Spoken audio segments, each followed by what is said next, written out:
The Commission will come to order, and let me first of all say I'm sorry for the lateness. There's a series of votes on the House floor. We just finished, so other members should be streaming in, and Senator Marco Rubio and the other senators also have a vote right now, so you can never plan these things, so I want to thank you for your patience and forbearance.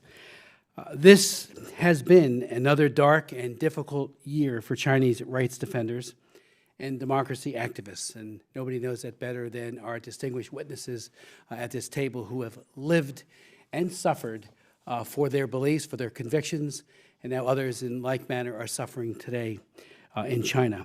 Under President Xi Jinping's version of the rule of law, the law is being used to more effectively curb freedom of expression, civil society, religious freedom, the forced abortion policy, and other fundamental rights.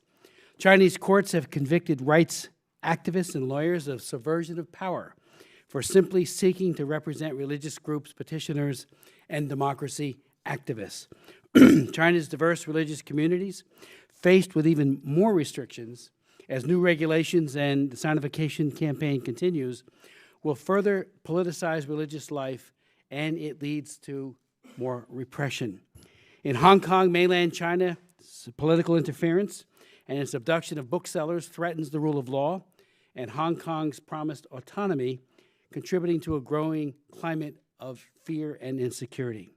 Internationally, China continues to push a relativistic vision and version of human rights, characterizing universal values as Western values that do not apply to Chinese national situation, even though what we espouse here and what others are pushing both within and from without China are all based on the Universal Declaration of Human Rights, to which China and others have acceded to. The next administration faces major challenges in dealing with China. A new approach is needed that learns the lessons of the past and listens to those who have suffered prison and persecution to advance fundamental freedoms in China. The problem is that U.S. diplomacy is stuck with policies that no longer match and maybe never did match Chinese realities. For the past 2 decades, or a little more than that, U.S. policy was based on the belief that China's growing prosperity would somehow bring political reforms in the rule of law, that trade matriculates into fundamental freedoms.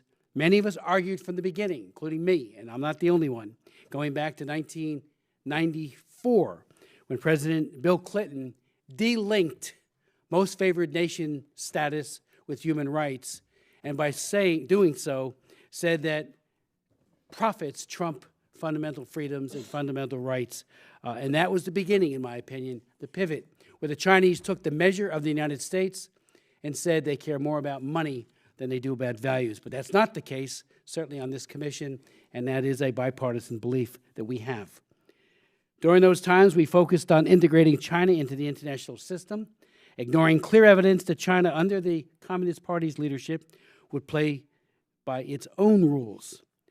China has not become a responsible stakeholder in the international system, as predicted. I would note parenthetically that I also chair the Africa Global Health Global Human Rights Committee, frequently travel to Africa and other parts of the world on human rights missions. And I can tell you the bad governance model that they promulgate is being accepted by certain autocratic, if not dictatorships, on those continents. And so they are not acting as a responsible stakeholder. To the contrary, despite decades of remarkable economic growth, Beijing leaders are increasingly dismissive of Western influence and outright hostile to both free societies and democratic capitalism. A strategy of engagement through trade, investment, and people-to-people exchanges has not led to a freer China and remains cold comfort to China's repressed human rights lawyers, religious and ethnic minority groups, journalists, and civil society leaders. The U.S. must recognize that China's internal repression drives its external aggression and develop new policy approaches that intertwine our principles and interests in the pivotal Asia-Pacific region. Working with Congress, the next administration should be prepared to bolster U.S. strategic advantages in the Asia-Pacific. This will mean improving military readiness, insisting on a freer and fair trade, strengthening relations with regional partners, and making more robust commitments to advancing democratic institutions, human rights, and the rule of law. This last point will require the U.S. to push China to embrace greater transparency and a better adherence to universal standards. It will require the next administration to shine a bright light on human rights abuses and level meaningful sanctions in response to those abuses, which I say with great sadness this administration, the Obama administration, has not done for the last 8 years. The U.S. must also find ways to support China's reformers, their dissidents, and its champions of liberty and the rule of law. The Bipartisan Congressional Executive Commission on China, which Senator Rubio and I co-chair, recently issued its 2016 annual report with specific recommendations for ways to pursue human rights and the rule of law within U.S.-China relations. This report is the gold standard of human rights reports on China. I want to publicly commend the CECC staff for their Herculean efforts in producing this important report. It is a huge task, and we appreciate their hard work. The report should be required reading for members of Congress interested in things related to China, journalists writing on China, and for administration officials looking to develop strategies to engage with China. The need for a principled and consistent American leadership is more important than ever, as China's growing economic clout and persistent diplomatic efforts have succeeded in dampening global criticism of its escalating repression and failures to adhere to universal standards. We owe a new approach to the great people like Liu Xiaobo, who continues as a Nobel Peace Prize winner to sit in prison. People like Gao Zhejiang and so many others, and the thousands of others suffering as prisoners of conscience. And we owe it to future generations of Americans whose security and prosperity will depend on a U.S.-China relationship that is open and transparent, free of censorship and persecution, based on adherence to universal standards, and hopefully increasingly democratic. It is my honor to turn to co-chair Senator Marco. Thank you, Mr. Chairman. And I want to thank all the witnesses gathered here today. This is an impressive group of men and women who have important stories to share about their own personal suffering and that of their family members and associates at the hands of both the Chinese government and the Chinese Communist Party. Their experiences must not be viewed in isolation, but rather they are representative of the untold number of other Chinese, Tibetans, and Uyghurs who daily face repression at the hands of their own government. Today, I joined our chairman, Representative Smith, in sending a letter to the Chinese ambassador to raise our concern and seek additional information about a spate of detentions involving prominent Chinese human rights advocates, as well as American citizen Sandy Fan Gillis, who's been arbitrarily detained for 21 months now. I submit a copy of that correspondence for the record. Before going any further, I'd also like to take a moment at this hearing, the last CECC hearing of the 114th Congress, to recognize Chairman Smith for his capable and principled leadership of the Commission. He is an unrelenting advocate for human rights and rule of law everywhere in the world, and especially in China, and I look forward to continuing to partner with him in the new Congress because, as today's testimony will no doubt make clear, the mandate and the mission of this Commission remains as vital as ever. The Commission, as you just heard a moment ago, recently released the annual report, and it painted an undeniably bleak picture regarding the deterioration of human rights and the rule of law in China, with especially grave consequences for civil society, religious believers, human rights lawyers, and labor activists. Since the report's release in October of this year, those abuses have continued apace in the last 2 months. As the report documents and as news stories from the last several weeks underscore, Beijing has become increasingly brazen in exerting its extraterritorial reach. This was especially true in the outrageous abductions of the Hong Kong bookseller last year, including Swedish national Gui Minhai, who is still being held by Chinese authorities at an undisclosed location, and now more recently in China's unprecedented intervention in Hong Kong's legal system in the cases surrounding 2 democratically elected politicians who won seats in the Legislative Council on platforms calling for democratic self-determination for Hong Kong. The ripple effects of this ruling are not fully known yet, as the Hong Kong government has now taken additional steps targeting opposition lawmakers. This is gravely concerning and something which the Commission and the Congress will be watching closely in the coming year, especially as it relates to the Hong Kong Policy Act. Returning to the focus of today's hearing, we are at a critical juncture in U.S.-China relations, and there is much wisdom to be gleaned for the incoming administration from Dissident Voices. December will mark 15 years since China gained entry into the World Trade Organization. It is past time to take stock of our approach and recognize that despite what proponents at the time believed would happen, China has in fact used the international rules-based system to fuel vast economic growth while further restricting freedom and increasing repression. Quite simply, many of the principles which have undergirded U.S.-China relations during Democrat and Republican administrations alike in recent decades have simply not yielded the desired outcomes. A perennial critique from those who care about human rights issues has been that the U.S. foreign policy apparatus risks ghettotizing human rights concerns, only giving them the prominence they merit during infrequent and often ineffective human rights dialogues, and then relegating these issues to the sidelines in high-level bilateral engagement. The Obama administration struggled to integrate human rights issues at the highest level, sending unmistakable signals early on, as was famously reported during then-Secretary Clinton's inaugural trip to China in 2009, that human rights issues, quote, can't interfere with the global economic crisis, the global climate change crisis, and the security crisis, unquote. Words have consequences. Mid-level appointees at the State Department and elsewhere take them to heart. As such, it will be critical during the early days of the new administration for the Secretary and other senior diplomats to put down markers on these issues, which are of central importance not only to the Chinese people, but to U.S. national interests. For as history has shown us, where rule of law fails to take root, where human rights abuses are committed with impunity, where international obligations are violated, the U.S. should not expect to find a responsible global stakeholder. I look forward to hearing from our witnesses on this important topic. Today's hearing was scheduled to coincide with the commemoration of Human Rights Day this weekend, and also with the 6th anniversary of the awarding of the Nobel Peace Prize to Chinese dissident and writer Liu Xiaobo, an honor that he has not been able to rightfully claim, given that still today he languishes unjustly in prison, serving an 11-year sentence handed down for his essays criticizing the Chinese government. The U.S. must commit anew to standing with China's reformers and dissidents, embracing their aspirations, and consistently pressing the Chinese government and its Communist Party to respect basic human rights and uphold the rule of law. It is my hope that this new administration will appoint an ambassador to China that reflects these priorities, not simply someone that's going there to catch up with old friends.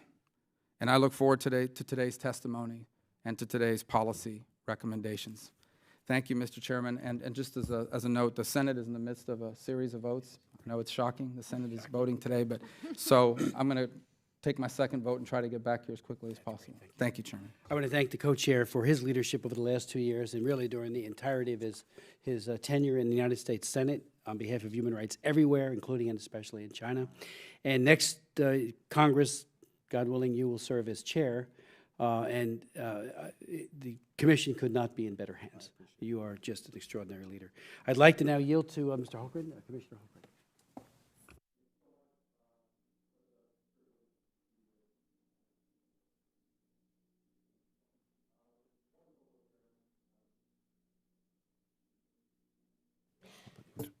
Okay, there we go. Sorry about that. So good to be with all of you. Especially want to thank our wonderful co-chairman, Congressman Smith and Senator Rubio, two people who couldn't be more passionate and more effective at fighting for the value of every single person, no matter where they're at. As I look out in the audience, truly we are among heroes, and I want to thank you. You have lived your lives fighting for freedom, fighting for those who are being persecuted, being imprisoned, and we are so grateful that through you, we are able to make sure that their voices are heard, that no one is forgotten, and that no country or leader or person is left unaccountable for unacceptable actions. And so this is appropriate, certainly to look back on what has happened over the last few years. Some successes, but also some things that didn't happen that should have happened, and to take that and to look forward of what can we do next. And it's my commitment, along with the co-chairman and other members of this commission, to say that this is our responsibility. There is opportunity, I think, in a new year and a new administration to make sure that, again, no one is forgotten, no voice is left unheard, and that we can see my hope, my prayer, my commitment is to do everything I can to make sure that we have that kind of accountability, that we're holding other nations accountable, and that we're doing all that we can to say that every person deserves to be treated with respect, with dignity, and with the ability to pursue their dreams, their religion, their passions, according to that freedom that is our right. So thank you, Co-Chairman Smith. Thank you for your incredible work, and thank you all for being here today. And again, appreciate the work that's been done, but even more so looking forward to greater impact that we can have coming into the new year. Thank you, Randy, very much, and thank you for your leadership as well. I'd like to invite to the witness table our other three panelists. We have 7 extraordinary women and men who have stood up for human rights in China, most of whom have spent considerable time in prison on behalf of their core convictions and belief in human rights and religious freedom. But I'd like to now begin introducing them one by one, and then invite you to present your testimony. We'll begin with Mr. Penpa Tsering, who is the representative of the Office of Tibet in Washington and a member of the Tibetan Parliament. During his student days, he served as the General Secretary of both the Tibetan Freedom Movement and Nigerian Tibet Friendship Association. Later, he served as General Secretary of the Central Executive Committee in Domé. He then worked as Executive Director of the Tibetan Parliamentary and Research Center in New Delhi before being sworn in as the Speaker of the 14th Tibetan Parliament in 2008. During the 15th Tibetan Parliament in exile in 2011, he again held the Speaker's post. So thank you, Mr. Speaker, for being here. We'll then hear from Dr. Yan Jianli, who is President of Initiatives for China, Citizen Power for China. Dr. Yang is a scholar and democracy activist internationally recognized for his efforts to promote democracy in China. He's been involved in the pro-democracy movement in China since the 1980s and was forced to flee China in 1989 after the Tiananmen Square massacre. In 2002, Dr. Yang returned to China to support the labor movement and was imprisoned by Chinese authorities for alleged espionage and illegal entry. Following his release in 2007, he founded Initiatives for China, a non-government organization that promotes China's peaceful transition to democracy. Well, they will then hear from Mr. Chen Guangchen, a Chinese legal advocate and extraordinary activist. Mr. Chen is from rural China, where he advocated on behalf of people with disabilities and exposed and challenged abuses of population control and defended women who were the victims, as well as their children, from forced abortion and forced sterilization. Mr. Chen was imprisoned for his activism for 4 years. Following an additional 2 years of extrajudicial confinement at his home, Chen Guangchen escaped in 2012 in a escape that still defies imagination how he was able to pull that off, and then came to the United States with his family. In addition to his position as a distinguished visiting fellow in the Institute for Policy Research in Catholic Studies at Catholic U, Mr. Chen is a senior distinguished fellow in human rights at the Witherspoon Institute and also an advisor to the Lantos Foundation for Human Rights and Justice. This commission, parenthetically, had 4 hearings on his behalf during that crisis, and we're so glad he is free today. We will then hear from Pastor Bob Fu, who was a leader in the 1989 democracy movement in Tiananmen Square and later became a house church pastor. In 1996, authorities arrested and imprisoned Pastor Fu and his wife for their work. After their release, they escaped to the U.S., and in 2002, he founded China Aid Association. China Aid monitors and reports on religious freedom in China and provides a forum for discussions among experts in religion, law, and human rights. Pastor Fu is frequently interviewed by the media outlets around the world and has been before the European Parliament and the UN, and has been a particularly effective advisor to me and others, especially during Chen Guangchen's crisis, but also on religious freedom. When Frank Wolf and I made our way on one of many trips to China, right before the Olympics in this case, we were in constant contact with Bob Fu as to which House pastors we might be able to meet with. So again, I want to thank him for his counsel and insight then. Then we'll hear from Wei Jingsheng, a longtime leader of the opposition against the Chinese government dictatorship. He was sentenced to jail twice for a total of more than 18 years due to his democracy activism, including a groundbreaking and well-publicized essay he wrote in 1978, The Fifth Modernization Democracy. After his exile to the U.S. in 1997, and I remember meeting him in Beijing when he was let out one time, he was such a high-value political prisoner that the Chinese dictatorship thought if they let out one man to get the Olympics for Beijing, and this wasn't the one that was held later on, this would have been Olympics 2000, they let Wei Jingsheng out, and then when the Olympics didn't go their way, they rearrested him and tortured him.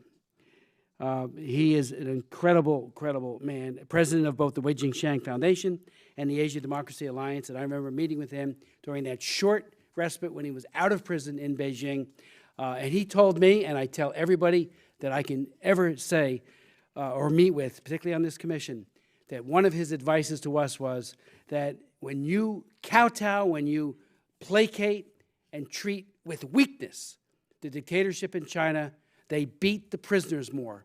But when you're predictable and tough and transparent and lay down clearly what you want to accomplish as a U.S. government or a Western power, they then respond and they beat the prisoners less.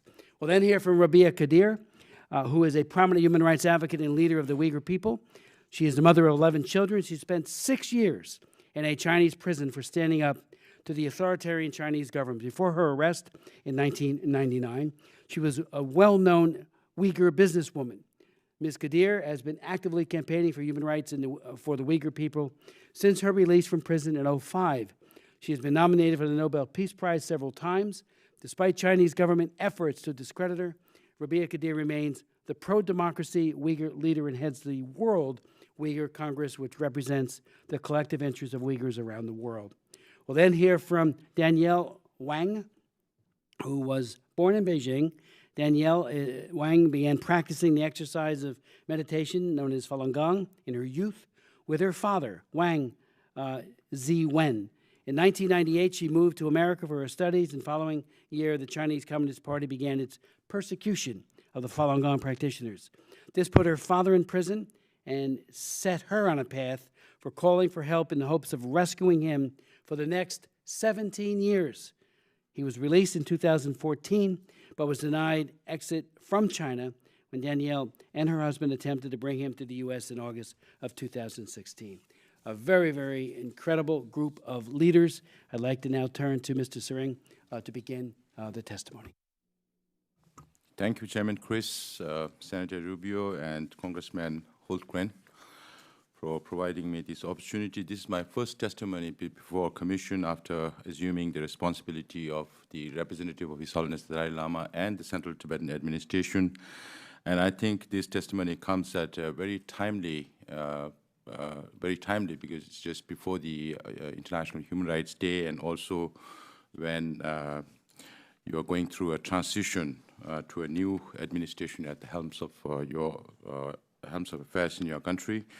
And following the results of the presidential election, His Holiness the Dalai Lama had returned both to President-elect Donald Trump and Secretary Clinton, and has expressed his wish to meet them. And I'm sure the President-elect and Secretary Clinton will meet with His Holiness as American presidents have done in the past. His Holiness the Dalai Lama and the Tibetan people are very concerned about the well-being of the Nobel laureate, Liu Xiaobo, and demand his immediate release from incarceration. As I present the case of Tibet before you, we Tibetans stand with our Chinese, Uyghur, Falun Gong friends who are represented here, and also our Southern Mongolian friends who are unfortunately not represented here. We all suffer the same fate under the repressive communist government of People's Republic of China. While completely endorsing the findings and recommendations of the 2016 annual report of the Congressional Executive Committee on China, I wish to briefly touch upon the following points. Number one, religious freedom having to seek atheist government's approval for recognition of reincarnated lamas is the ultimate political tool to undermine existing Buddhist practices, just as the case of the Chinese appointed Panchen Lama. And even though the present Dalai Lama has not been included in the list of so-called living Buddhas, the communist government wants to be responsible for the reincarnation of the 14th Dalai Lama. And they said it is an important issue concerning sovereignty and security of the nation. There are many cases, but the ongoing destruction of the Larungar, the biggest center of Buddhist learning, not only for Tibetans, but also to scores of Chinese, and repatriation of thousands of monks and nuns from the center, forced to pledge never ever to return, is a case in point as to how China views religious freedom in Tibet. And freedom of movement, apart from the enormous restrictions on Tibetans to move from one part of Tibet to another, particularly into and out of Tibet Autonomous Region, Tibetans face tightening control to travel abroad. Tibetans who have obtained passports are being recalled, and Tibetans who are already in India to receive Kalachakra teachings from His Holiness the Dalai Lama in January 2017 have been ordered to return home before the end of December or face consequences. This includes denial of visas to Tibetan Americans to travel to Tibet, and use of counterterrorism as a tool to control Tibetans, and branding allegiance to Dalai Lama as splittist. These are the 4 things I want to outline. And the diplomatic and political actions that have worked in the past is, number 1, presidential meeting with His Holiness the Dalai Lama. Number 2, appointment and the role of special coordinator for Tibet. Number 3, hearings and reports of the commissions. Number 4, financial aids. Number 5, bills and resolutions. Number 6, congressional and State Department visits to Tibet and Dharamsala. Suggestions to the new administration in the Congress. Number 1, as an integral part of the U.S. policy on China, U.S. should play a pivotal role in highlighting human rights situation in China, Tibet, Uyghur, and Southern Mongolia. Number 2, U.S. should advocate for the release of all political prisoners, including Panchen Lama and Liu Xiaobo. Number 3, the new administration should implement U.S. Tibet Policy Act 2002, including early appointment of a senior-level State Department Special Coordinator for Tibet. Number 4, the administration should impress on China the need to establish U.S. consulate in Lhasa. Number 5, preserve and increase economic, educational, and humanitarian funding for Tibet, including radio broadcasts. Number 6, the incoming president should meet with His Holiness Dalai Lama at the earliest opportunity in keeping with precedents. Number 7, the administration should monitor misuse of counterterrorism in Tibet. Number 8, the administration and the Congress should urge the Chinese government to resume dialogue with the representative of His Holiness the Dalai Lama without preconditions. Number 9, the administration and the Congress should emphasize to the Chinese leaders the need to teach in Tibetan language. Number 10, the administration and the Congress should raise discriminatory policies of the PRC towards Tibetans in matters relating to religious freedom and freedom of movement. Number 11, the Congress should support and adopt the Reciprocal Access to Tibet Bill to promote access of U.S. officials, journalists, and citizens to Tibet, Uyghur, and other minority nationalities. Number 12, the Congress should organize more bipartisan, bicameral visits to Tibet and Dharamsala. Thank you, Chairman, Representative Chris Smith, and Co-Chair Senator Marco Rubio, for the opportunity. Mr. Speaker, thank you so very much for your testimony and for your very specific recommendations, because all of this will be given to the next administration. So thank you. This is a very important set of recommendations you've made. Dr. Yang? Mr. Chairman, I want to first thank you for your leadership and your moral courage and strategic vision in speaking out on human rights issues so consistently and persistently, even when it is not always easy or convenient to do so. Thank you so much, Mr. Chairman. By any standard, America's China policy has been a failure for the past 3 decades. The primary cause of the failure has been a fundamental misunderstanding of China's strategic objective, along with an inability on U.S. part to respond to it with strategic and moral clarity. Regime security is a #1 concern for China's Communist Party.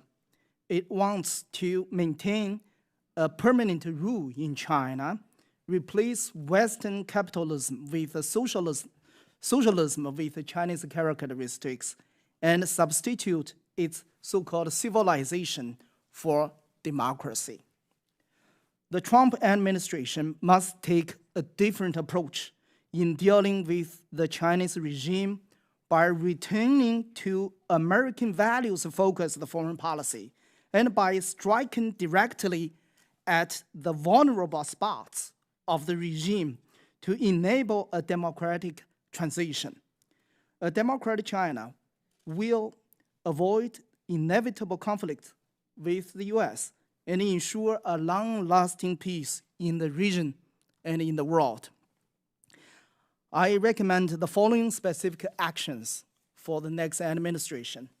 Number one, use the U.S. market as leverage.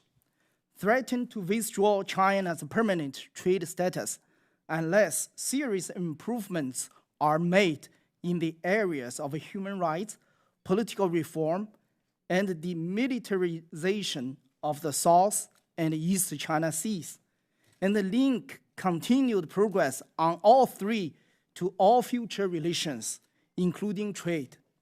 Deny foreign tax credits to companies that invest in the localities with gross human rights violations, and other similar measures to address the unfairness of one-way free trade that is resulting in China's huge trade surplus of $3 trillion, with the resulting loss of millions of American jobs, all of which will not only bring back jobs from China, but allow the U.S. to take the moral high ground.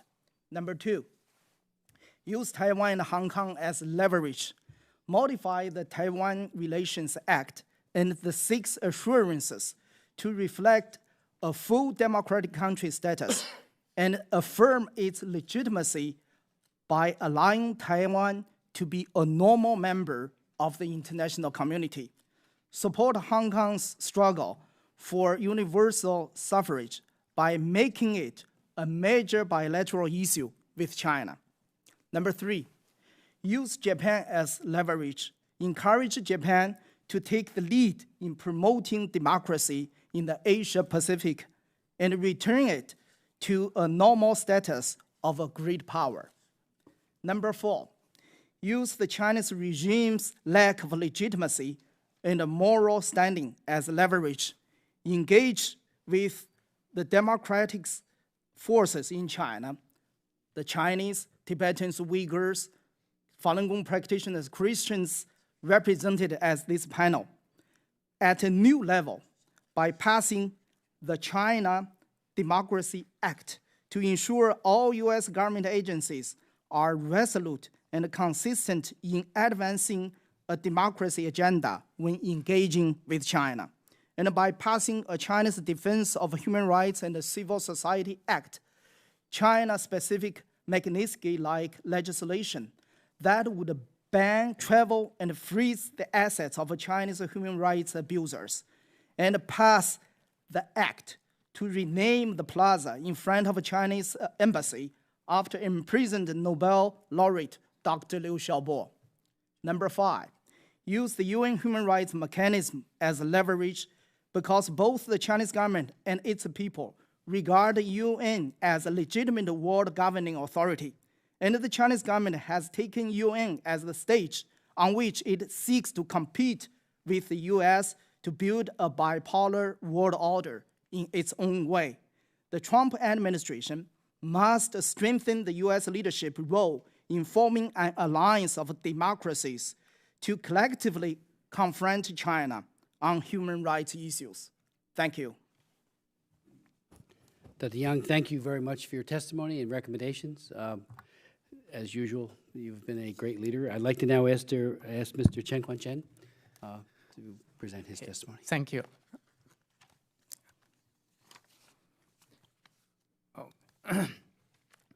Greetings to the chair people, to all the human rights congressional representatives. Ladies and gentlemen, hello. In China, people know me as the best lawyer. Despite having no formal training as a lawyer, I did the work of a lawyer, bringing officials to court and asking that the party respect China's own constitution and laws. As a result, I endured 7 years of kidnappings, house arrest, secret detention, and imprisonment. After I was let out of prison, my family and I were put under illegal house arrest and conditions even worse than prison, including torture, until I finally escaped. My own experience tells me that one shouldn't hold out any hope in the Communist Party. This is a fascist regime that destroys the essential goodness of humanity.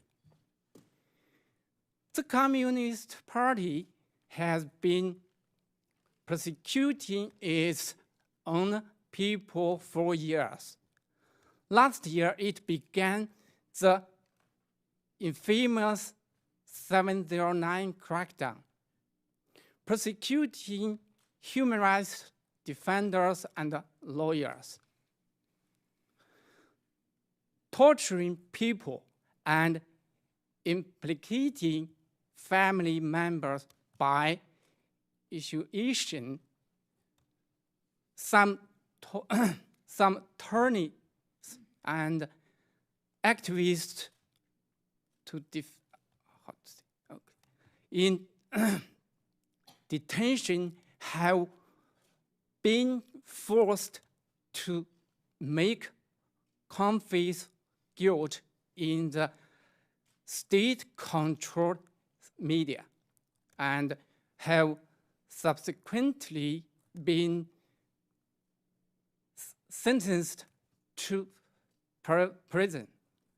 But some, like Li Heping, Li Chunfu, Wang Quanzhang, Wu Gan, Xie Yang, and other attorneys refused to admit guilt and hence continue to be held illegally. 2 weeks ago, attorney Xie Yang was tortured by prison police, and attorney Jiang Tianyong had been disappeared. Activists Huang Qi and Liu Feiyue have been taken by public security. Countless netizens have been blocked online and their speech censored. Under party control, the Chinese people have long lived in a state of suffering and fear. It should be clear that communist authoritarian control is the enemy of humanity. We must put a stop to its destruction of humanity's civilized values. On the other hand, America is a great nation that truly stands out in its commitment to universal values. There is simply no way to compare the US and China on this front.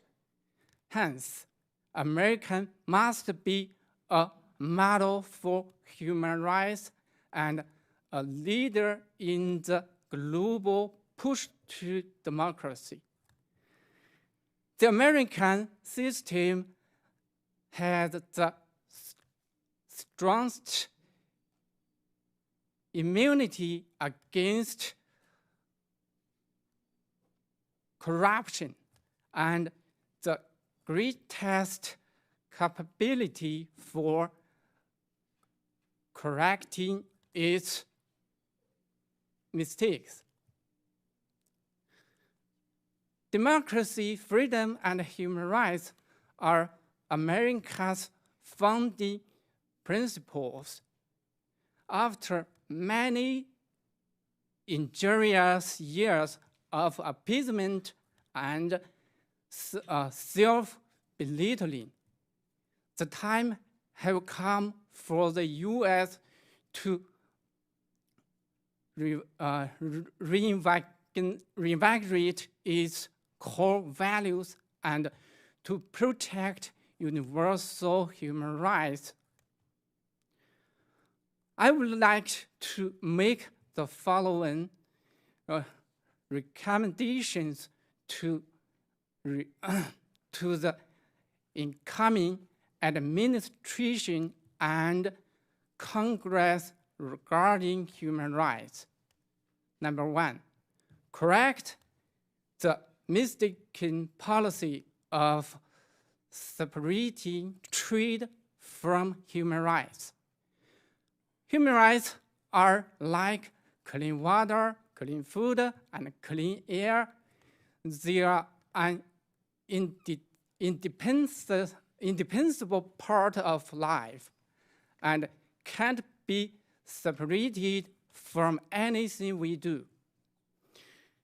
The essence of the policy of separating trade and human rights is to focus solely on making money without care to justice or ethics. In addition, the reality is that a country with strong human rights and rule of law is a better business partners for American companies. Number two, in its position as a global leader, the U.S. should express a position of leader support for the universal values of freedom, democracy, and human rights.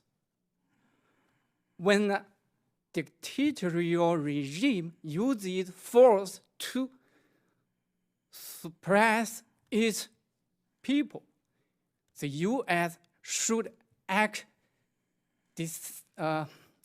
decisively to stop it. In addition, we should reconsider NATO's function to transform NATO from a hedgehog quills to heroic sword. 3. Prevent human rights abusing officials from entering the United States. Investigate and where illegality is found, freeze the U.S. assets of Communist Party officials. 4. Prevent the Communist Party from infiltrating U.S. academia, media, and other institutions. 5. Demand that the Chinese Communist Party respect the UN International Treaty on Human Rights, changed the policy of speaking with the CCP on issues of human rights behind the closed doors. Otherwise, we will continue the useless conversation we have now. 6, ensure reciprocity of visas for journalists and prevent the CCP from using visas to punish journalists who expose the crimes of the party. 7, invest in tools to get past internet blocking mechanisms to assist those who seek freedom in getting past the Great Firewall, the Internet Berlin Wall. Establish direct communication with the Chinese people instead of just with the party. 8, establish international collaborative mechanism to prevent the Chinese Communist Party from persecuting its own people internally and from breaking down international procedures internally. Great nations have great responsibility. In Chinese, there is an ancient saying, bring out the best and eliminate the worst under heaven. This should be the principle to follow. As long as we join together, we can banish dictatorships and make the world a better place. Thank you. Mr. Chen, thank you very much for your eloquent statement. I would note that I've chaired 61 congressional hearings on human rights in China. One was about you, 4 were with you when you spoke Chinese, and this is the first time you have presented your testimony in English. So I thank you for that. Thank you. And Bob Fu, our next speaker, was the one who translated when you called in from your hospital bed in Beijing and got you on the phone through some mysterious way I'll never understand. But I'd like to now yield to Pastor Bob Fu for his testimony. Thank you, Mr. Chairman. Thank you, Congressman Hartgren, for your leadership too. Thank you for the co-chair, Senator Rubio, for the leadership. And Mr. Chairman, your persistency, perseverance, and constant attention on the human rights and religious freedom, rule of law globally, including my motherland, China, has, I think, already making a lot of differences. And sometimes we have some setbacks, but I do think ultimately we will see a free and democratic and constitutional China. As my other distinguished friends and witnesses have already said, we can pretty clearly see that today's China, the human rights situation, the situation on religious freedom and rule of law should be recognized as the worst, perhaps, since the Cultural Revolution. Just to give you 2 latest illustrations, as my friend Chen Guangchong just mentioned, just barely 16 days ago, our friend, prominent human rights lawyer, Jiang Tianying, was missing and presumably being kidnapped based on his past experience. And for visiting a family member of another imprisoned human rights lawyer, Xie Yang. And Mr. Zhang Tianying, remember in 2009 when I organized a rule of law delegation with a group of human rights lawyers to the U.S. Congress, and it is you, Mr. Chairman, and Mr. Wolf actually organized 2 congressional hearings. I still remembered when we asked, those fellow human rights lawyers and defenders who are willing to really testify for 2 hearings. One is on the rule of law in China. One is on the forced abortion and forced sterilization in China. And Attorney Zhang Tianying attended and testified twice. That really takes courage to do that. And today is the 16th day he's missing. And so I hope you could really exercise your leadership and continue to push for his freedom. And I want to recognize that Mr. Zhang Tianying's wife, Ms. Jin Bianling, I invited her to be here today, really to witness this. And she's here on my back. Ms. Jin Bianling is here. 张天勇的太太金变玲。So we just visited the State Department and also the Minority Leader Nancy Pelosi, and we hope that Mr. Zhang Tianying's whereabouts could be at least revealed, if not freed. But he is committing nothing wrong, but just visiting a fellow members of human rights lawyer. And another example was on November 29th, just barely a week ago, another human rights and democracy leader, Mr. Peng Ming, he was suddenly declared dead by the prison authority after he was kidnapped from Burma as an American refugee and permanent resident, and was sentenced to life in prison. So in the past 12 years, he has been suffering imprisonment in China, and suddenly he was declared dead, and the government even confiscated his death certificate. And his 3 children, who are all American citizens, several of them actually testify and met with you, like Lisa Pong.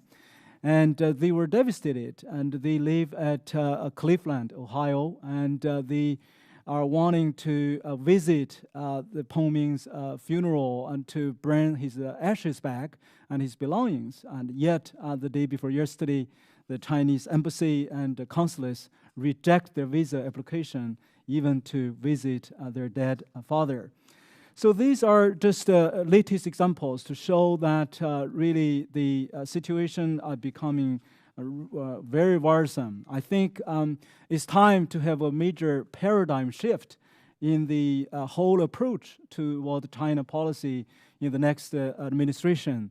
And the so-called lead on the back or behind or quiet diplomacy is nothing but a real miserable failure. Here are just a few of my recommendations. And besides the recommendations, I really agree with the previous speakers on I think to help pass the Global Magnitsky Act to hold those human rights, religious freedom abusers and corrupted officials accountable. I think another one I agree is to really develop and push down the 21st century Berlin Wall, the internet firewall. And the other 4, I would just very briefly mention that I think I want to encourage the Trump administration officials and the President-elect Trump to really to not only raise these human rights abuse cases behind the doors, but really more importantly, to raise them publicly. And secondly, I think it's time to use multifaceted approaches on human rights and religious freedom. The so-called annual human rights dialogue is just nothing but a waste of time and taxpayers' money, and should be abolished. I think the human rights should be on the center and front on the overall strategy, no matter it's a business, economic policy, to strategic dialogue, and this should be on the front line. Thirdly, I encourage the incoming Trump administration to adopt concerted, internationally coordinated efforts by working jointly with our allies in Europe and other regions. I think the release of imprisoned lawyer Zhang Kai and Pastor Wen Xiaowu were good examples showing concerted, coordinated efforts globally could produce real fruits. Fourthly and finally, I think to really this is important that the United States should unequivocally condemn the Chinese brutal violation of international laws by overstepping their own nation's boundaries and to kidnap and detain citizens. I think, as Chairman Smith just mentioned in your opening remark, and the dissidents like Jiang Yefei, like Dong Guangping, they were already under UNHCR protection, and the Canadian government already put them on the resettlement list, and yet the Chinese government and pressure the Thailand government expatriated them and put them paraded on the TV, so-called confessing their crimes. And now we don't know where they're being held, and they have not been tried for over a year. And as of course we all know about this, the treatment of the Hong Kong, the Causeway Bay bookstore owners. And I'm so glad that today one of the managers from that bookstore flew from Hong Kong yesterday to come over to tell the stories. He was the only witness, Mr. Hu Zhiwei. Mr. Hu Zhiwei, he's 75 years old, an author for 120 books. And he witnessed how the bookstore owner, Mr. Li Bo, was kidnapped by Nan, the strong mafia-like man by the Chinese military. And also confiscated over 250,000 copies of the books and secretly transported back to China and destroy them into pieces. And the loss of the monetary value is over 30 million Hong Kong dollars. I hope our congressional leaders could shake hands with him and encourage him afterward, and our media friends can continue to interview him. He is the only witness, and today is his first time he showed himself with courage, because he was even in Hong Kong. He was being followed by the Chinese special agents, and when he reported to the Hong Kong police, that special agent was taken to the police station. An hour later, the Chinese agents was released, and the Hong Kong police said, no, we can't deal with our higher authority from Beijing. So that's the situation in China today. So thank you very much for your patience. Pastor Fu, thank you very much. I just want to point out we've been joined by Ranking Member Waltz. Okay. Thank you, and thank you for your leadership. I do want to note that the selection as to the order of the panel is completely arbitrary. This is a panel of extraordinary men and women, heroes, one and all. and again, I want to thank you all for, 7 members on a panel is quite large, but you have made the difference and will make a difference going forward. Our next speaker will be, a witness will be Wei Jing Chang, again, a man who spent 18 years suffering cruelty that is just beyond the pale, and I'd like to yield to him.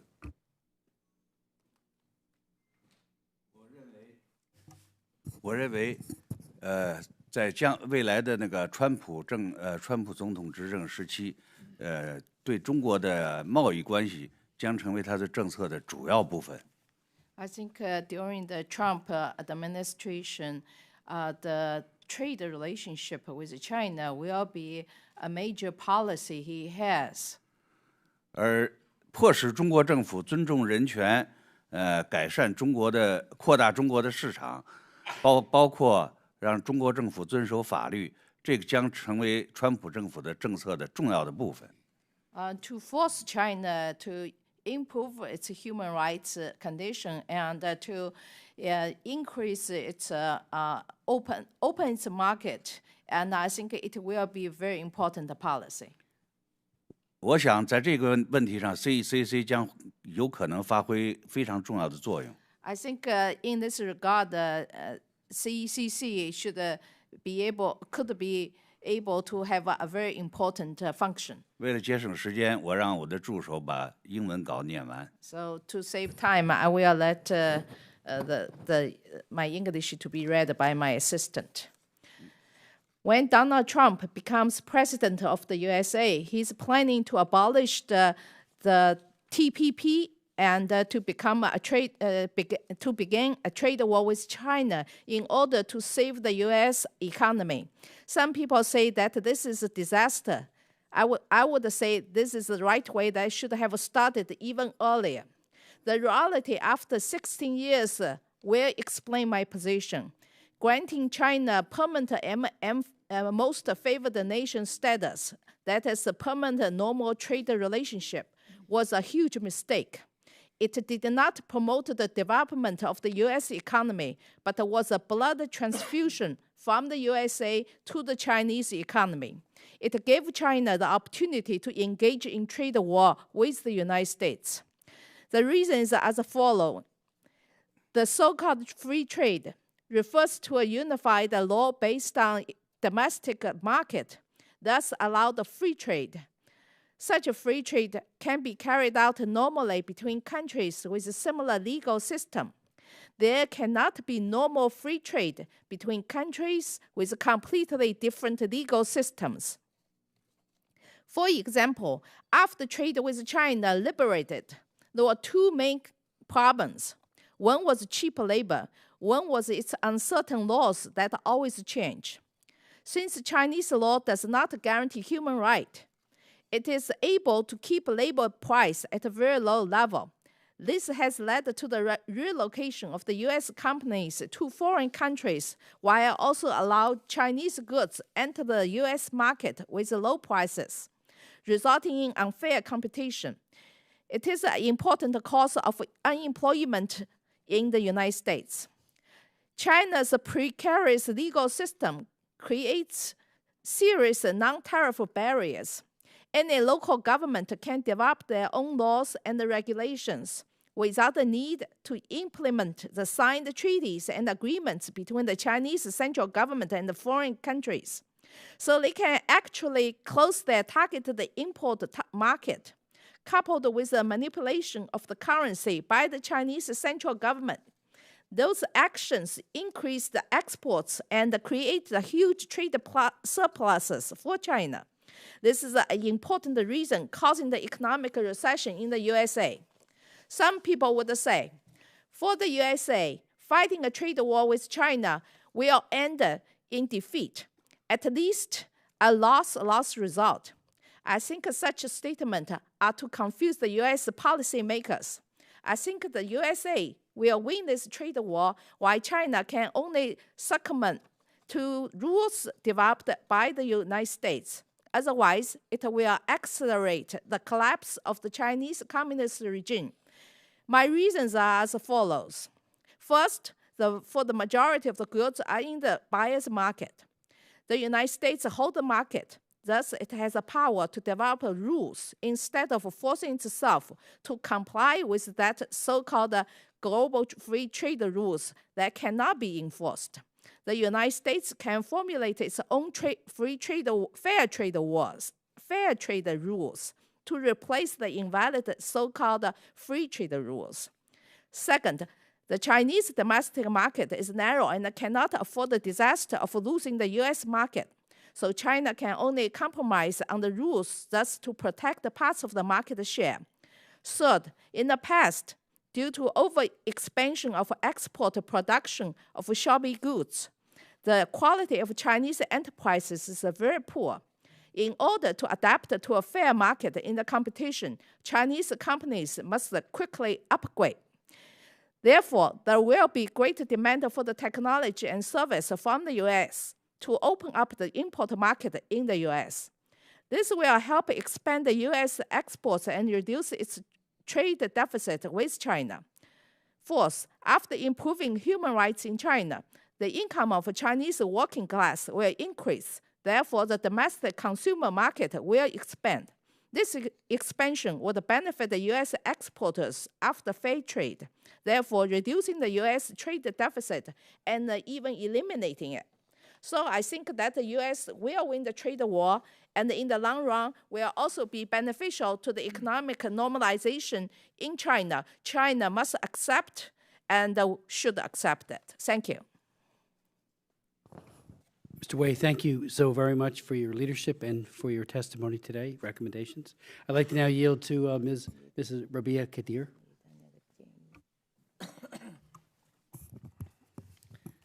Thank you, Kirsten Smith ve Marco Rubio janapları.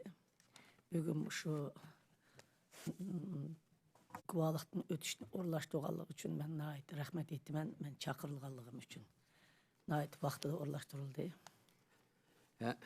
Chairman Chris Smith and co-chairman Marco Rubio and respected members of the Commission, I would like to thank you for holding this timely and important hearing, and thank you for inviting me to testify. Ve orlaşdırğanlığa ve qatnaşqıçılarga hamısına ali ehtiram bildirirəm. And I also thank all the people who attended. Amma mening yardımcım oqub bəsin, biraz avazım fütüb qapdı. İngilisçini yaxşı öyrənib, Xudayım bilirsə. So I'm trying to learn English, so I can not read my statement, so I prepared a statement. So I would like to ask my assistant to read my written statement. So now I'm reading Ms. Kadir's statement. Since my release from a Chinese prison in 2005, I have reported to the Commission the continuing human rights violations targeting the Uyghur people. As the Commission has noted in its annual reports, political freedoms in East Turkestan are among the most limited in China. The right to association and assembly is prohibited, and freedom of speech is punished severely, as the case of imprisoned Uyghur academic Ilham Tohti illustrates. Economic discrimination, erosion of language rights, and religious restrictions add to the already depressing condition of Uyghur human rights. President Xi Jinping has attempted to codify these violations in a series of repressive laws, such as the ones on counter-terror and cyber security. Implementation measures of the counter-terror law at the regional level in East Turkestan is clear indicator of who China intends to target with these draconian measures. Nevertheless, China believes it should go further with its repression. Arbitrary detention, forced disappearances, and extrajudicial killings continue.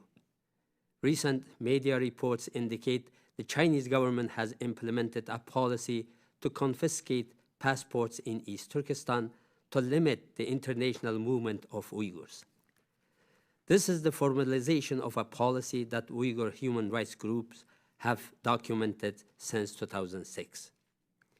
Islam is a cornerstone of the Uyghur identity. China has adopted a series of religious laws at the national and regional level that curb Uyghur rights to freedom of worship. Private religious education has been targeted for several years under these measures.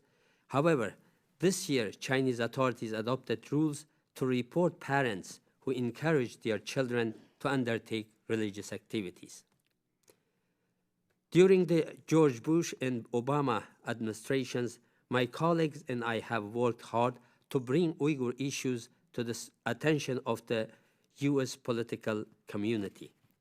Our organizations regularly brief State Department officials and legislators at the U.S. Congress. We have managed to mainstream the Uyghur issue into U.S. government reporting on human rights. China's heavy-handed policies toward Uyghurs are creating instability and desperation among the Uyghur people. These policies have become self-fulfilling in some respects, as some Uyghurs have become radicalized in their efforts to oppose Chinese oppression. The United States should be concerned about these developments, as it is in the nation's interest to support the democratic aspirations of the overwhelming majority of the Uyghurs. Stability in East Turkestan, China, and the Central and East Asian regions offers the opportunity to spread American values such as freedom and human rights. The administration of President-elect Donald Trump should continue support for Uyghur struggle for human rights and democracy and set up public concern over rights conditions in East Turkestan with Chinese officials. Any sign that the United States is ready to relinquish its commitment to raising human rights concerns in favor of achieving policy gains elsewhere will be a victory for Chinese regime. Furthermore, the incoming administration should exercise extreme skepticism regarding China's narrative that increased militarization and securitization in East Turkestan are justified in fighting radical Islam. The repression that accompanies security measures enables China to keep firm control of the region and suppress legitimate Uyghur claims for greater political, economic, social, and cultural freedoms. The Trump administration should understand the situation in East Turkestan is in similar terms to the Tibet. It is a struggle for cultural survival in the face of formidable assimilative actions by Chinese state. Let us be clear, pressure works. My presence here today is testament to the success of pressurizing Chinese officials. My colleagues and I will continue to put forward the Uyghur case to the international community. It is the responsibility of concerned governments to take this case directly to China and urge reform. The Uyghur people greatly appreciate the United States' support of our plight. However, we ask the incoming administration to publicly raise the Uyghur issue with China. In conclusion, I offer these recommendations to the Trump administration. First, prioritize Uyghur issues, especially during the human rights dialogue and strategic and economic dialogue with China. Urge China to allow foreign diplomats and journalists unrestricted access to East Turkestan and Tibet to independently document the conditions in the regions. Call on China to free Ilham Tohti in Liu Xiaobo and all Uyghur, Chinese, and Tibetan political prisoners. Ask China to change its repressive policies, which is root cause of all bloody incidents in the Uyghur region. Meet with Uyghur, Chinese, and Tibetan leaders and human rights activists at the White House. Create a special coordinator office at the State Department for the Uyghurs. Finally, ask the Chinese government to allow my children to leave China. Thank you. Thank you so very much, Ms. Kadir. I'd like to now go to our final and thank her for being here. Xiao Dang Wang, thank you for speaking out so faithfully on behalf of your dad especially. The floor is yours, please. Hello, everyone. First, I would like to thank the Honorable Representative Smith and Senator Rubio and other honorable members of the Commission for having me as part of this important hearing. I am the daughter of Zhiwen Wang, a loving father and kind spirit who has endured the persecution of Falun Dafa since it started in July 20th, 1999. My husband and I returned from China in August of this year, empty-handed, shocked and heartbroken after experiencing the persecution firsthand as U.S. citizens. My story is one of the millions, but I hope it will shed some light on why the U.S. government's continued role is so critical in ending this atrocity. In 17 years, there has never been a moment of relief from constant worry about my father's safety. He was arrested and sentenced in December of 1999 because he practiced Falun Dafa. Over the next 15 years, he suffered tremendously, lost his teeth and had his collarbone broken, and even suffered a stroke in prison 1 month before his release. Then he was sent to a brainwashing camp in a final attempt to break his spirit in October of 2014. When he made it back home, he was subject to surveillance by police, video cameras, and neighborhood watch. Even today, he has 4 agents outside his front door 24/7. After my father received his passport in January 2016, my husband and I prepared his immigration and traveled to China in July. This should have been a straightforward trip, but what we encountered was just a small taste of the persecution my father had endured for 17 years. We were followed by the undercover agent and harassed by police. They tried to intimidate us and get under our skin. They taunted us and abused their power, and ultimately, they slammed the door in our face as we attempted to take the last step to freedom. We experienced firsthand the discrimination and injustice Falun Dafa practitioners face every day. Regardless of what the Chinese law states, practitioners are treated as criminals purely for their existence. The night before our flight home, a group of 30 police and agents showed up at our base in Guangzhou, trying to force their way in. They shot in my face and tried to scare us. Although they relented eventually. They stationed spies outside our place to monitor us. We had no choice but to continue on with no one to turn to and no one to protect us. We left the next morning and drove an hour and a half south of Guangzhou to the city of Dongguan, only to be greeted by spies waiting for us at the ferry terminal. In the end, we couldn't even make it through customs. They canceled his passport by cutting it. To think that the years of struggle, sleepless nights, and thousands of miles traveled all ended with a pair of scissors is unbelievable. It is still hard for me to bear that I had to leave my father behind in China to face this cruel environment alone. If my father and I didn't practice Falun Dafa, I may have broken down completely right there. We know that not all in China are in support of this persecution.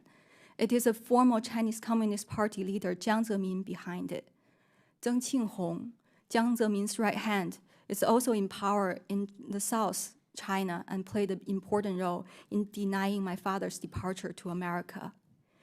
In addition, the Chinese regime continues its efforts to spread the persecution abroad via propaganda, misinformation, and infiltration.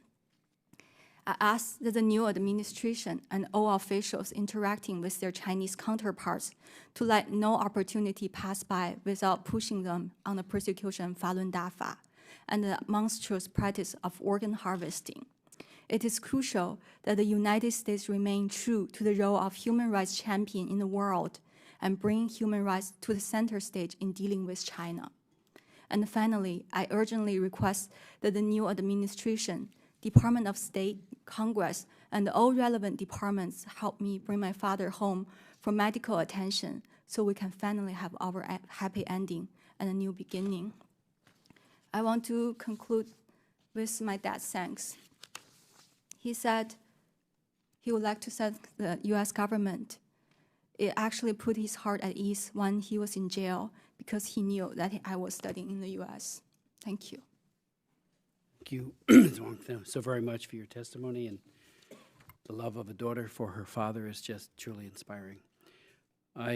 Just a couple of things I'll mention and ask a few questions and yield to my good friend, Mr. Waltz. Pastor Fu, you mentioned the case of gone missing of Jiang Tianyong.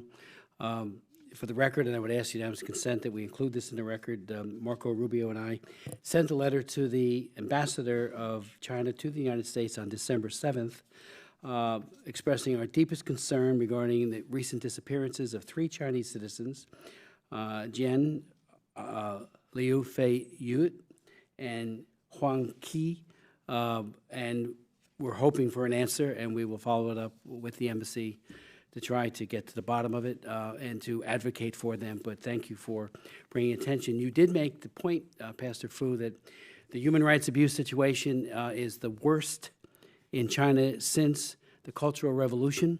That is the best kept secret in Washington and in capitals all around the world, as we continue what Chen Guangjian said in his testimony is an attitude of appeasement towards China that manifests itself all over the United Nations, among nations, and certainly in capitals around the world, including Washington. So I want to thank you for, being bold enough to say exactly, we perhaps had naive misconceptions about the Chinese dictatorship under Xi Jinping, but as our report this year clearly chronicles, when you look at all of the changes, the new laws, draft laws, and the like that have gone into effect, whether it be on cybersecurity, whether it be on NGOs, and the tightening of the noose around NGOs, which is really an appalling harbinger of a crackdown.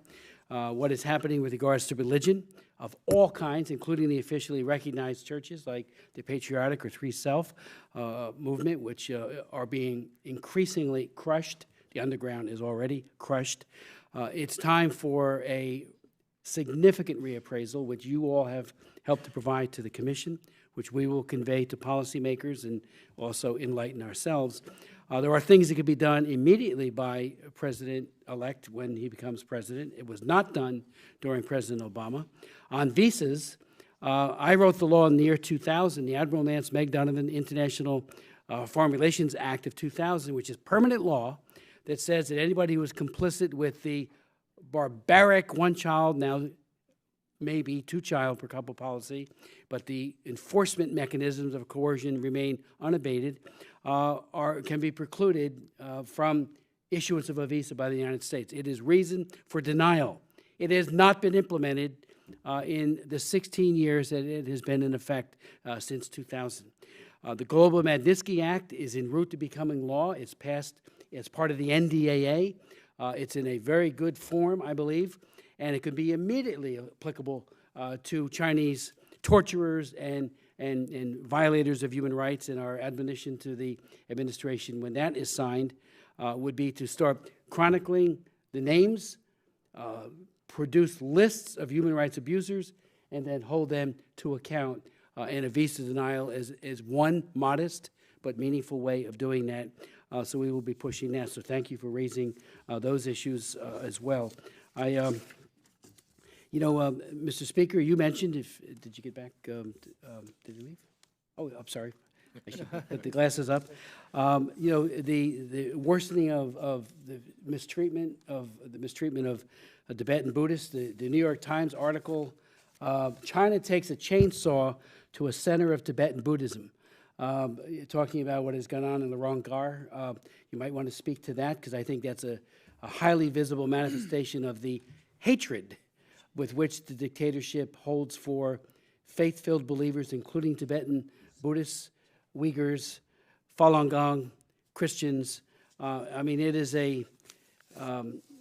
It's one thing to profess to be an atheist. You have every right to be an atheist, but you have absolutely no right, and certainly international law is clear on this, to so aggressively suppress, torture, and hurt those who believe in God or in a spiritual practice like Falun Gong. So if you might want to speak to that, if you would, and any of you who would like to speak to the visa ban, and the fact that it should be teed up right now for Trump, President Trump, to say we're going to be serious about denying visas to those individuals who commit these atrocities. It's and also CPC. On religious issues, China has been on the CPC list on a law that was written by Congressman Frank Wolf, International Religious Freedom Act of 1998, and Bush didn't do much. Obama has done nothing with regards to sanctioning. As you know, there are prescribed in the International Religious Freedom Act, some 18 specific actionable items, the least of which is a démarche, but then there's some very serious ones dealing with trade, security matters, sharing of, like cultural exchanges and scientific exchanges, that a serious administration could apply to say, we're not kidding. You've got to let the dissidents go. You've got to end the torture. We had a hearing in this room just recently in which we talked a lot about the torture chair. Again, another one of the best kept secrets in Washington that is routinely deployed against dissidents to try to break them. So, Mr. Speaker, and others, if you want to speak, and then I'll yield to Mr. Waltz, and then go to Randy Hultgreen. Thank you, Chairman. The Larungar, the ongoing destruction of residences of monks and nuns in Larungar is a very serious problem that's facing Tibetan Buddhism today. Larungar, some estimate that there are about 20,000 monks and nuns, but nobody has the exact number, but I think it's beyond 10,000, which makes it the largest center of Buddhist learning in the world. And Larunga also faced the same fate in early 2000 when some part of it was destroyed by the Chinese government. And then people started coming back. In fact, if the Chinese government wanted to destroy it, then why did they allow settlement of monks and nuns in the first place? So this has resulted in the present problem. Now it is Larunga, the case of Larungar could be a precursor to many of things that could come. If it is not condemned and stopped, then I'm sure the Chinese government will take this matter to other monasteries. There are already indications that Yergar, which is also a monastery linked to Larungar, may also face the same fate. In the rest of Tibet, particularly in Tibet Autonomous Region, the restriction of monks and nuns have come down. Those days when Tibet was free and independent, we used to have 7,700 monks, 5,500, 3,300 in the three big monasteries in Lhasa.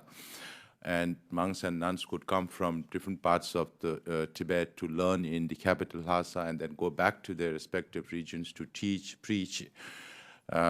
And they have now brought the numbers down to 500 and still less in those big monasteries. So Larungar is outside Tibet Autonomous Region, and the learning of Buddhism has increased over the years, not just by the Tibetans coming from different parts of Tibet, but also a lot of Han Chinese who have interest in studying Buddhism. In fact, Larungar is supposed to have a large number of Han Chinese, and they are also becoming victims of the destruction that is taking place inside Tibet. So that is, but this one example can, exemplify how Chinese government views religious freedom inside Tibet. And we have been appealing the Central Tibetan administration in Dharamsala. You must have seen videos of monks and nuns being forced to go back and asked to sign. They were even dancing. They were forced to dance and sing praises of the Communist Party after they go back to their respective regions. So, certain things which are unimaginable are happening. And we hope the U.S. administration, this is still ongoing, so we hope the new administration will definitely pay attention to this and bring it to the notice of the Chinese authorities that this is not acceptable to the U.S. government. And I think the Congress should also adopt resolutions, to condemn these kind of actions by the Chinese government.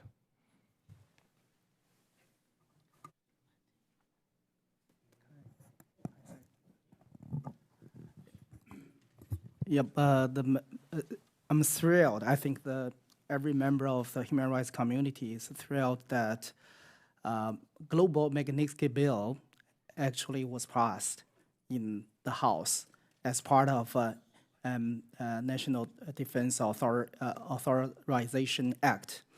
And we cannot wait to see it to be signed by President into law. After that become law, we will work closely with CECC and other congressional organization committees in the State Department and White House with a list of those we think we should ban their travel to U.S. I think this is just the beginning of the paradigm shift, as my friend and colleague Bob Fu just said, paradigm shift. So I think I have been advocating, this is the second time for me to speak about it at a congressional hearing, is a China Democracy Act. That's the act that will state expressly that advancing human rights in China is in the national interest of this country, and regulate every federal agencies to promote human rights in China while engaging with China, and also requires a presidential report to the Congress about the progress. And the parallel example would be, recently because of Taiwan President Tsai Ing-wen's call with President-elect Donald Trump. So, this Taiwan has been on the headlines. But 37 years back in Washington, everybody found the Taiwan issue is inconvenient. Just as nowadays, a lot of people, president, prime ministers everywhere, funding human rights issues inconvenient. So they don't want to do it. As a policy, they can change when very situational. When the situation is not good, they want to change. But that time, the major mentality among the policymakers here 37 years ago to abandon Taiwan altogether, because Taiwan issue had become very inconvenient. But a few congressional members insist that we have to defend Taiwan. We have to pass a law to regulate the president of United States. Every one of them have to take the responsibility as a duty of law to defend Taiwan. So 37 years passed. Then we look back. This act actually worked very well for the long-term interest of this country. But that time, everybody found it inconvenient. This is just a parallel to the human rights situation here. And President may find it inconvenient, but we need a law. We need a China Democracy Act to be passed so that advancing human rights in China would become a duty of law for every president and for every federal agencies in this country. Thank you. Well, Dr. Yan, I would look forward to working with you on that legislation. We've talked before. Yeah. I think your point about U.S. policy failures, we need a different approach. U.S. policy failures need not be forever. Yeah. It's time to change. And yes, Mr. Wei. 我想说的是，CECC 应该在这个将来对中国的贸易战中发挥很重要的作用。 I want to say CECC should play important role in the future trade war with China. 那么在对中国的贸易战中，人权和宗教权利等等是很好的理由。 During this trade war, human rights and religious rights is a very good reason. 我想 CECC 应该推动在将来对中国的贸易战中，把人权作为一个重要的目标。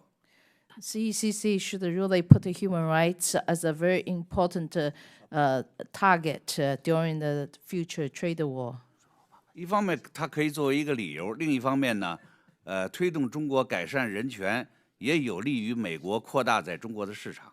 One side, it was important to improve human rights. The other side is to improve human rights would be beneficial to open the Chinese market to the U.S. companies. 我想强调，当年建立这个 CECC 的这个法案，其实就包括着在贸易方面，有可能取消对中国的最惠国待遇。 As a matter of fact, I want to remind back 16 years ago when there was a pass of this act about the permanent normal trade relationship, and it's really the condition to establish CECC was really with the prospect to terminate this favorable trade relationship when Chinese human rights conditions really bad? 我想应该向川普的团队提出这个问题，就是说可以利用 CECC 这个法律来对中国进行贸易战，同时提高中国的人权保障。So we really should remind Donald Trump's team that yes, the CECC could be used to use for this trade war, but also meanwhile to improve human rights condition in China. 我想 CECC 应该成为一个很重要的工具。So I think CECC should become a very important tool for this. 谢谢。Thank you. Thank you, Mr. Wei. Pastor Fu, and then Rabia Kadir. Yeah, I want to go further a little bit from what Dr. Yang Jianli just said. We are so happy to see the passage of the Global Magnitsky Act as you have been leading with your colleagues.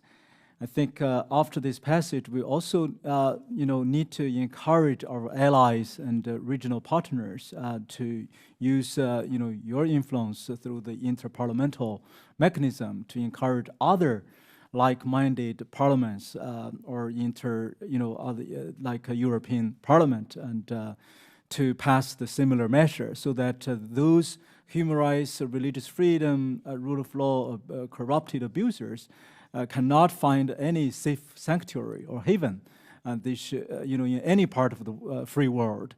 So we have been working with our partners in Taiwan. I think even the Taiwan Parliament had great momentum with bipartisan, actually tripartisan now, support to make this happen.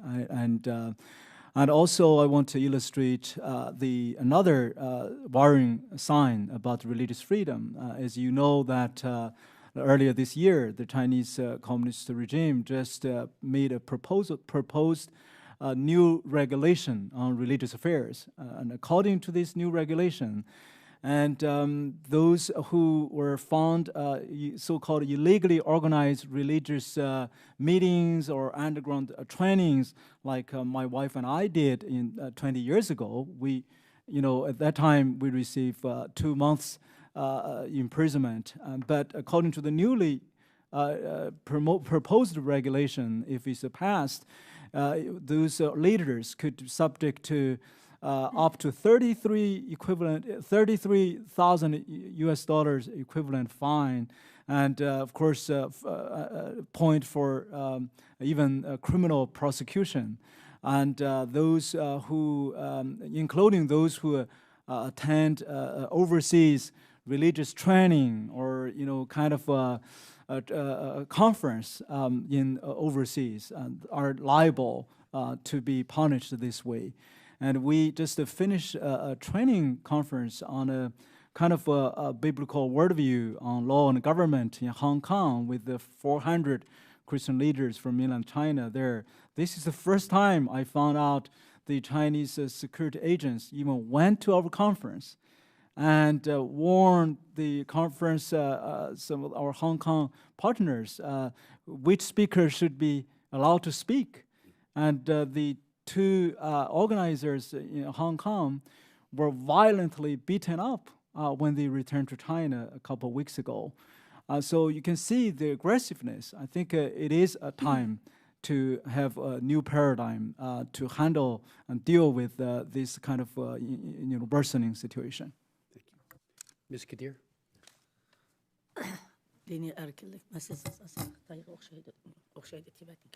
So I would like to You get closer. some comments about the religious restriction in Uyghur region. It's very similar to what's happening in Tibet.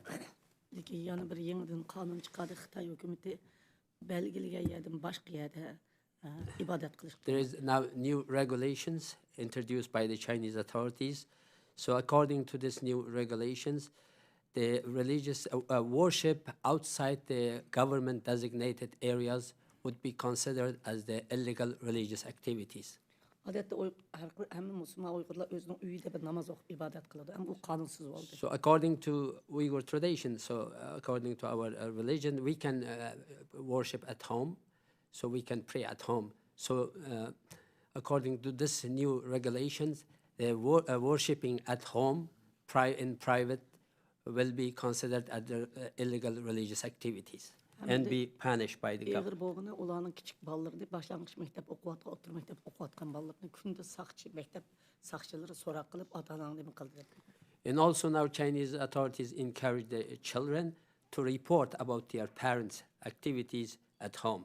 And every week, the elementary school children are being questioned by authorities what their parents have been doing at home, whether they are worshipping at home.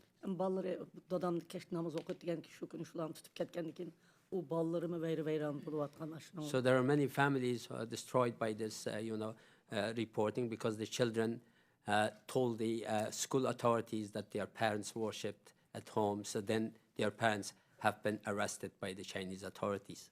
And ulanın ballarımı mektepten koğlap çıkarılıvatıdı. Onun ki bu sakallık ayallah, yağlıqatqa ayallarını köçülerge açıkıp tansı bilen usul oynatıvadı. And the same thing, for example, happened in Tibet, also happened in East Turkestan.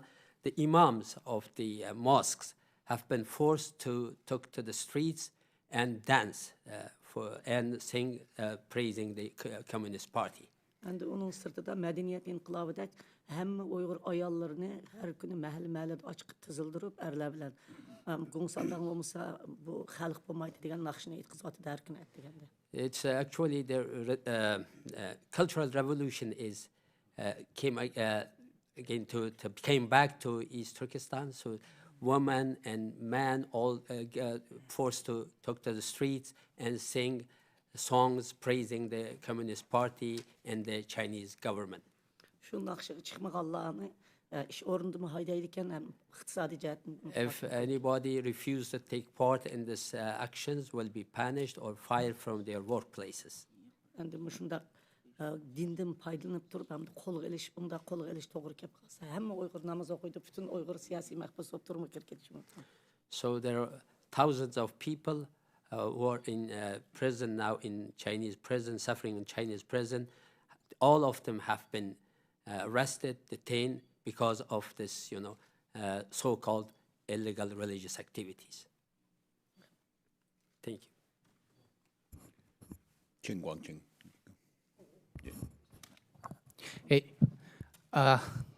主席先生好，我想提这样两个问题。第一个问题就是我们在奥巴马离开白宫之前，给他一个机会，要求他打电话问问习近平、张天勇到底在哪里。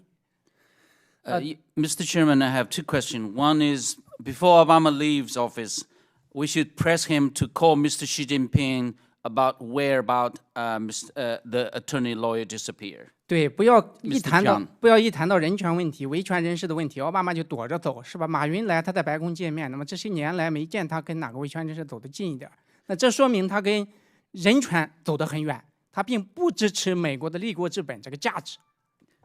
And from the performance of the president during his 80 years in office, we see that he never met any democracy activists and dissidents from China, but actually he spared his very valuable time to meet with Jack Ma, the billionaire of the Chinese. Yeah. I wonder that why the president just forgotten his duty to preserve the founding principle of the United States as a human rights protector and defender. 我希望呢，美国的川普新政府能够尽全力支持中国民众结束共产专制，把这个呢作为我们新的历史使命。And I hope that the new Trump administration will adopt a corner agenda to end the authoritarian regime with the help of the Chinese people there. 在中国人权有实质的改变之前，美国没有红地毯再给北京。I think that before Chinese human rights improve, that I don't think America has any other choices. Thank you. Mr. Chen, on that question, it was part rhetorical, but I think it deserves at least some focus. In not meeting with the dissidents, and we have asked the president to meet both in Beijing, when he had traveled there, and in the White House with dissidents. When Bush went to the Olympics, we asked him to meet with dissidents like Rabia Kadir and others, and he did. Wei, you'll remember that. And he spent a considerable amount of time before setting foot into Beijing, getting insights from the people who had suffered. The one that has troubled me the most is that after we had our 5 daughters hearing, we had 5 precious daughters of dissidents who are today still languishing in prison, including the daughter of Gao Zhejiang, who appealed to the president, and each of the 5 said, Mr. President, you have 2 daughters. You will understand. We want to meet with you and ask that you raise our father's cases by name with the president of China. We sent over that request. They made it themselves. The Washington Post did an outstanding article on it by the editorial chief of the editorial. Is November of 2014 on the hearing, the 5 daughters hearing. We called repeatedly down to the White House, will you meet, please, Mr. President, with the 5 daughters who are young ladies. One wrote a beautiful piano song. She's a great pianist, but she wrote a song to her dad, and she just wanted to look the president in the eye and say, please advocate for our dad's release to the end of the torture. And after 6 months, we got back from the White House. He doesn't have the time. I yield to the 我想补充一点，对不起啊，这个当现在江天勇律师被中共绑架了，那么当时我记得奥巴马访问北京的时候，就是江天勇律师从凌晨2点钟一直等着要见奥巴马，等到上午9点被中共的特务抓走。据说那个时候他发出了一个新闻稿，说在中国他很想见中国的人权人士，但是没有人权律师去跟他见面。结果这些律师呢就凌晨2点起来，赶紧去要跟他见面，他就一直说没时间，没时间，没时间，最后出了这样一个结果。在江天勇律师的这个事情发生，我在这提一下这个事情，之前也没有提过。As we mentioned, Mr. Jiang Tianyong, the disappearing attorney, that it was him that who showed up at 2:00 a.m. at the wee hours in Beijing during the president visit, because they learned that the president office release said, "Oh, no human rights show up during his visit," but that was not the case. So I want to emphasize that too. I would just add, Danielle was one of those 5 daughters. And again, all we wanted was a face-to-face meeting so that the president could hear their appeals. I yield to my good friend. Well, thank you to the chairman. I would suggest then we put in a formal request to President-elect Trump to make that meeting from us as commissioners. I would certainly be glad to sign that, and because I think it's what we asked for. And I think maybe Yan Jinli brought up the idea of inconvenience, and I think sometimes the Chinese government feels like we are not persistent, or we will lose our focus, or things that are inconvenient we'll put aside. I would suggest to them they haven't met Chairman Smith, because he will not give up. He will be persistent, and I think that's what we need. And so I think that's exactly what we should do. And to each of you, I can't tell you, it's a privilege to be here with you. And every time I come, I'm inspired, I'm encouraged, and I realize that the fight goes on. And at times thinking, you know, as a member of Congress, what can I do? And then I watch extraordinary people in circumstances sometimes beyond imagination, rise up on those very issues that are our core foundation principles of human rights, and that is truly inspiring. And it's from these hearings, and it's from each of you who've testified before. Some of us have become friends over the years, that told us you need to continue to talk. And I think we've spoken on this, and to let some of you know, last year we traveled to Hong Kong, to Tibet, and then met with Premier Li in the Forbidden City. And I can assure each of you, it was something I thought I'd never witnessed, sitting in the Forbidden City with the Premier of China and him answering questions about His Holiness the Dalai Lama, about him asking questions and answering questions about Falun Gong, about the Uyghurs, about freedom of religion in Hong Kong. And I can tell you this, that Ambassador Baucus, along with Leader Pelosi, myself, and other members of Congress did meet with those dissidents in Beijing, in the United States Embassy. And it's a good thing we have divided government, because we have a voice. We continue to speak out on these issues. We continue to find common ground. So I can't tell you the courage that you give me, the instruction you give me to continue talking, because many of us up here worry. The inconvenience, or more importantly, it's one thing for us to say what we're going to say and then go to our homes, while your families are still in Chinese prisons, while your families are still under threat. The feedback we've gotten from you is continue to make this issue. And I will just ask, or maybe make a statement, maybe rhetorical a little bit.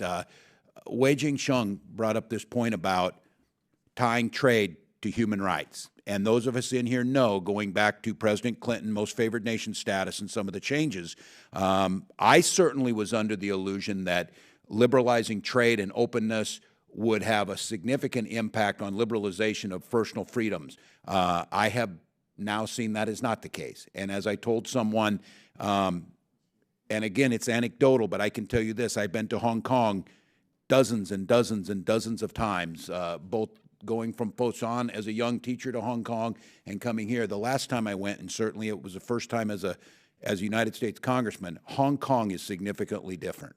Hong Kong feels different, and it feels different in one of those most basic ways of personal freedoms, religious freedoms, freedom of expression, and those should be concerns of ours. And I think and I would say this, just as a suggestion, I'm not sure President-elect Trump would characterize it as a trade war, but I do think he should probably characterize it as a recalibration of fair trade. And I think as a nation, this is an important discussion we should have. We may get cheaper products at our local big box store, but it comes at a price. It comes at a price in workers, as Wei Jingsheng said. It comes at a price in wages. It comes at a price in our economy. But it also comes at a price to human rights for those workers. It comes at a price that we've lost our leverage. And I would say this. I am very encouraged that it appears that incoming Defense Secretary General Mattis has impressed upon President-elect Trump that that torture is not something we do, and it's not something that we accept from others. And I think this does give us a chance to reset. This does give us an opportunity, because of a peaceful transition in government here, to highlight those things. And I would say that each of you said this. I think this commission can be a place for that to start again. And I think you've got a chairman that has been dogged about it. You've got a chairman that has been consistent across administrations. When they fail or fall short, he's called them out. When they've done something right or leading in that right direction, he's praised them for that. And I think, I don't speak for all the commissioners, but I agree with that. And I, for one, am serious. I think we send a letter and ask the President-elect to meet with the 5 daughters, if that's what we're going to ask. We should be prepared that that may not happen, too. And I think as a commission, it may or it may not, but our responsibility is clear, and it comes from each of you saying this. We need to continue to press these issues. We need to continue to recalibrate how we do this. And I think we underestimate the leverage of both by our actions. This was a fascinating thing, and I never thought this would happen. Premier Lee was really fascinating, because I told them I had been to Tibet before. And I said, I have been to Tibet in 1989. And they said, no, it was February of 1990. They're very good at remembering when I was there, better than I. And they said, hasn't it improved? And I said, well, it was easier than going by bus for 7 days from Chengdu, because now we could fly in or take the train. There were more hospitals. There were more shops. But I told them candidly, speaking face to face, I said, it is very different. The culture is very different. And he said, well, you saw a village or whatever. Yes, a Potemkin village that they showed us that was not there. But he brought up something very interesting that showed me that this relationship is changing a little bit. He says, Congressman, I know when you were a young man, you taught on the Pine Ridge Native American Reservation in South Dakota. How did America treat the Native Americans? And I answered to him, I wouldn't use us as an example of the right way to do it, because many of us know there's things we could do differently. We're asking you, in the spirit of friendship, cooperation, human rights, to work with these issues and to understand all of us have to go through that. And it was fascinating to me that the Premier was gracious. He engaged in this conversation. I didn't have any expectations there would be a change, but I think it did show if we continue to bring these issues up, if we continue to lead with our values and tie those to our economic policies, not separate them from that, that there is potential here for us to get to a common ground. And I think for all of us, we have to continue to believe that, because whether it's our father, whether it's our relatives, whether it's our own family being asked to make horrific choices, we have to see a better day. So again, I thank each of you. I don't have a question of you, but I think it's important to stress the inspiration you bring to others, the courage that you bring to others, and to speak about an issue from the United States, I know doesn't take courage. To stand up and say it in Beijing or in Fosan or in Guangdong, those take courage, understanding there will be repercussions. But this issue of basic human rights, it unites all of us. So I thank the chairman once again for putting together a remarkable panel. And I do think it needs to be said, your persistence on the issue of human rights is something incredibly admirable. It's something that every day, I'm glad you're still here, because I do think, and the Chinese know this, they just want to wear you down over time. They want to wear you down. I've seen it. They found the one person they're not going to wear down, so I'm glad to be with him. So I yield back. Thank you very much, and I thank you for your leadership for decades on behalf of human rights in China. And I think the idea that you suggested is a great one. We'll follow it up. It'll be a letter from you and I, and of course the other, the co-chair, and I'm sure Marco will readily agree with that. Is there anything else anybody would like to say before we conclude? Again, I want to, what's this? Okay, for the record, I ask unanimous consent that statements from the 709 lawyers' wives, I should say, be made a part of the record, and by the Southern Mongolian Human Rights Information Center. That objection so ordered. And again, thank you all for your insights. This is a new beginning. The failed policies by any previous administration need to matriculate into something that works, and you have given us the blueprint. Thank you so very much. The hearing is adjourned. If you could, we do have the photo of the empty chair from the Nobel Peace Prize when Liu Xiaobo was precluded from going. I would ask if for the witnesses and staff and Tim and I, and we all gather around and maybe get a picture as a remembrance.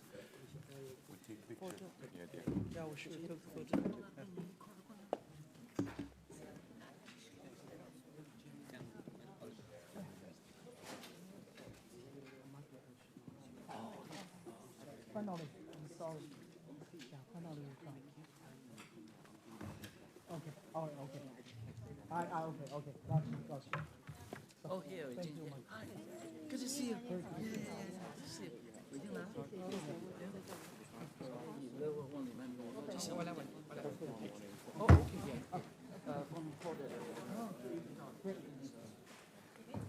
我没有走，我就想看到一些，我就在等。